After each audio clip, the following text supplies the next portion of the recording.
Our people promise really was us writing down various sort of cultural beliefs or principles, if you will, about the way that we work here, or at least the way that we want to work.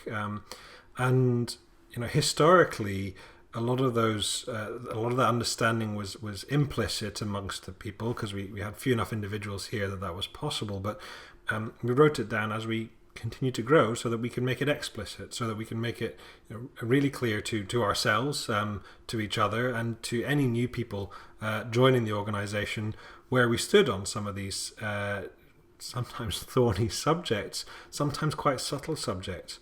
And part of making it explicit that makes it so great is it empowers everyone in the organization to challenge themselves or others around some of these points. If an individual feels like something they're exposed to is deviating from the people promise in some way or another, they can kind of call it out and start the conversation around that. And I say starting the conversation because the people promise, it's not a bunch of like black and white rules. It's expressions of sentiment in sometimes quite fuzzy grey areas.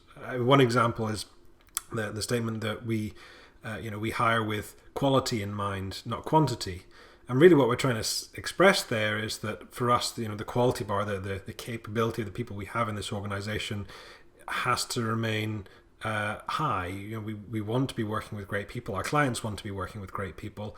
And we won't water that down because we want bums on seats. If there's a project that needs 100 people tomorrow, that's not a thing we can say, yes, we can do that to. We don't have 100 people kicking around doing nothing, for starters, and we're not confident that in 24 hours we can go and find 100 people to our level of quality out there in the market.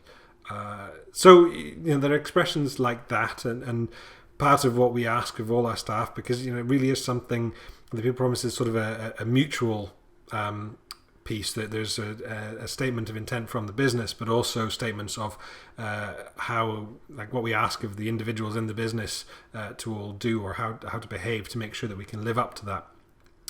I guess another example to bring that to life a little bit is, we state that we won't make any commercial partnerships that challenge our integrity and independence. For us, it's really important that when we work with a client, we do what is right for them in their specific circumstances, in their specific context. We don't want to come in with predefined answers. We don't say, well, we've got this partnership with technology vendor X, and therefore you as a consultant, when you go in, find every opportunity you can to make sure that the client buys that, because that's just not right. And that works from the organization level, but it also needs to be upheld by all our consultants, for example, setting aside their own preferences. So just because you have a particular tool or technology that you love, or that a particular one you don't want to use because you've been using it on every project and you're bored of it, we have to set aside those personal preferences as well, so that we definitely are doing the right thing for the project at that time. And if we do that sort of at the personal level, where it's not about the commercial relationship, it is more about personal influences and personal preferences, we set that aside to do the right thing for the client, then it's really easy for us as an organization at the commercial level to also make sure that we don't impose those kinds of constraints on you. So the people promise is a bunch of sort of statements like that, and have this sort of reciprocal nature of their commitment between us as employees and the business, and how we'll organize that.